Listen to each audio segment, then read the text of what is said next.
सदगुरु महाराज की जय। सरस्वती मात की जय। गणपति महाराज की जय। रिद्धि सिद्धि मात की जय। भोलेनाथ भगवान की जय। पार्वती मात की जय। जमियस मान की जय। सांद सूरज की जय। असंख्य तारा की जय। ऋषि मुनि भगवान की जय। रामचंद्र भगवान की जय। पवन पुत्र मान की जय। सावण मात की जय। सर्वे संतान की जय। निज नाम निजिया धर्म सनातन धर्म दत्त दिगंबर भगवान की जय। दत्त दिगंबर भगवान की जय। नवे नाथ की सिद्ध सूर्यासी देहमी गंगा भगवान की जय। भारत माता की जय। गुरु गोविंद की जय। दस नाम जुना अखाड़ा नारी महाराज जय सीताराम। जय जय। તો આપણે બાર મહાશિવરાત્રિનું જાહેર આમંત્રણ સબને એકબીજાને મોકલવાનું અને આપણી કુળનો ઉદ્ધાર થાય સ્વતાયુગની સહેલીવાળી કલ્કી પુરાણમાં આપણે યોગ ધર્મ આગળ વધારવાનો છે. યોગ પ્રમાણે ધર્મ ચાલે અને યોગ નહીં હોય તો આપણને કોઈ માર્ગ પણ મળવાનો નથી. તો યોગ એટલે શું કહેવાય? સાધના, સેવા, સમરણ, સમર્પણ કરો આપણું થોડુંક આપણું સર્વે આજુબાજુનું છોડી અને આપણે મહાશિવરાત્રિના અનુષ્ઠાનની અંદર યોગ મેળવો, ધ્યાન ધરો.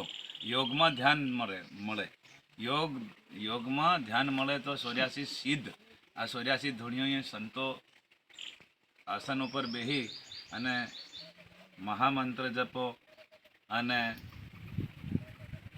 પછી તારીખે વહેલી સવારમાં 4 વાગ્યાથી 5 વાગ્યા સુધી સ્નાન અને ભેમકુંડમાં નાવણું રહેશે અને ત્યાંથી ચતુર્ભુજ વિષ્ણુ ભગવાનને દર્શન કરી અને કાટુ ગામે વડલે શ્રીફળ ગણેશ દાદાને અર્પણ થશે અને ફેર કાણાકુવા, જાબુ, રાંગેડ, હણગાહર ફળી અને રવેડી આવશે અને રવેડીમાં તુફાન ખેંચાય છે. તો રવેડી સંતોની યુક્તિ ગુરુ પરંપરાથી આવી છે અને એને વધારવાનું છે આપણે બધાને. અને જાહેર આમંત્રણ મતલબ અમારું વાયક છે અને પહેલો દલને આગળ કોટવાળવાળો રહેશે, બીજો કમંડળવાળો રહેશે, ત્રીજો ભવાનીવાળો રહેશે, તરવારવાળો, સોતો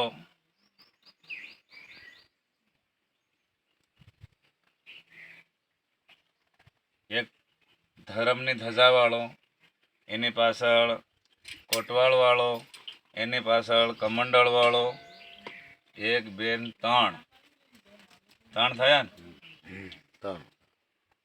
હવે કમંડળવાળાની પાછળ તલવારવાળો 4 થયા.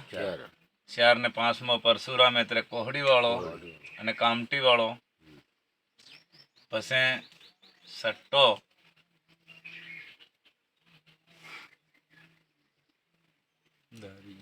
ધાર્યું પરસુઈ વાંસી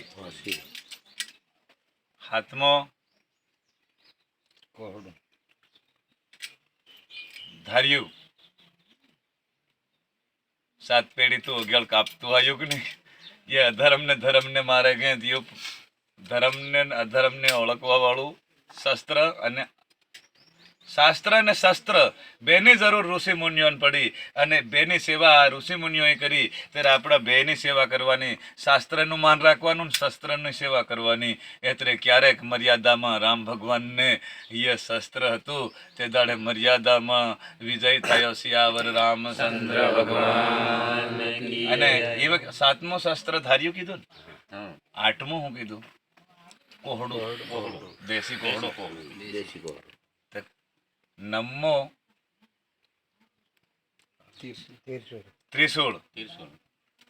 ધજાઈ વાળા આવે એટલે ધજા વાળાના ભેગા, કોટવાળ વાળા હોય એટલે કોટવાળ વાળાની ભેગા, તુમડી વાળા કમંડળ વાળા આવે એટલે કમંડળ વાળાની ભેગા, કોહડા વાળા આવે એટલે કોહડા વાળાની ભેગા, ધારિયા વાળા આવે એટલે ધારિયાની ભેગા, અને તરવાર વાળા આવે તરવારી વાળા ભેગા. અને જે હથિયાર હોય એની ટોળીમાં જઈ અને આપણે ચાલવાનું છે. અને મહાશિવરાત્રિની રવેડી 5 થી 100 કિલોમીટર ચાલવાની છે અને લગભગ અડધો કિલોમીટર કે કિલોમીટર તો ગાડી ખીયાવવાની છે. દત્ત દિગંબર ભગવાન રામચંદ્ર ભગવાન દેહમી ગંગા 10 નામ જૂના અખાડા ગુરુ ગોવિંદ માનગઢ ધામે. તો આપણે ધાનપુર તાલુકાના બિલિયા ગામે દેહમી ગંગા દ્વારો, અને ત્યાં આપણે શિવની શિવરાત્રિ ઉજવાય. અને દાહોદ જિલ્લાના, ગુજરાતના, ભારતના ખૂણે ખૂણે બધાને શિવનું ધ્યાન ધરે, ઘેર ઘેર ભગવાન શિવની જ્યોત જગાવે અને શિવ મંદિરે જઈને જળ ઓર બીલીપાત્ર અને દૂધ મળે ચડાવે, નહીં તો મનથી દર્શન કરે અને શિવ સૌની યાત્રા સફળ કરે. ઘેર ઘેર જીવ માત્રમ શિવ સમાયેલા છે. શિવ હોય તો રામ રક્ષા કરે, હનુમાન ફેરી મારે. પણ આપણે થોડું ઘણું ઘેર ઘેર ભક્તિનું ધ્યાન ધરજો. સોતાયુગની સહેલી વારી છે. ઘણા રોગે પીડા, ઘણા રોગ આવે, પીડા આવે, વાયરા આવે, એવી સાયા 18 આવે તે સાયા પરી ખરકી જાય. આપણે નિયમના પ્રમાણે રહેવું તે સાયાથી પર રહેવું, વાન પીડા પનો તેથી પણ નિવૃત્ત રહેવું. સિયાવર રામચંદ્ર ભગવાન. ઓમ નમઃ શ્રી ઓમ કરવાનું 11 શ્વાસ.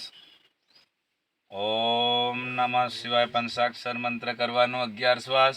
અને એક માળા કાઢો આપણી ફુરસત યોગ પ્રમાણે અને હરદિન કરો. સંતોની વાત તો અઢળકમાં આવે, એ તો માળા જપે એટલે કેટલા મંત્ર કરે, પણ હર ઘેર 11 શ્વાસ તો ઓમ નમઃ શિવાય ના કરો, એની આગળ શ્રી ઓમ કરો. અને ઓમ શ્રી ઓમ કર્યા પછી ઓમ નમઃ શિવાય કરો. પંચાક્ષર મંત્ર કર્યા પછી શ્રી શ્રી ગણેશાય નમ કરો. ફેર પછી ઓમ સીતારામ સીતારામ સીતારામ કરો 21 શ્વાસ. અને માળા નહીં હોય તેને ઘેર માળા બની જાય, અને ઢાળિયા હોય તેને ઘેર મકાન થઈ ગયા છે. સોતાયુગની સહેલી વારીમાં આ યુગે યુગથી ઋષિ મુનિઓએ વનવગડું ધર્યું ને, આ સત્ય, એકતા, ભક્તિ, આ જળ, જમીન, આ જંગલોની એકતા અને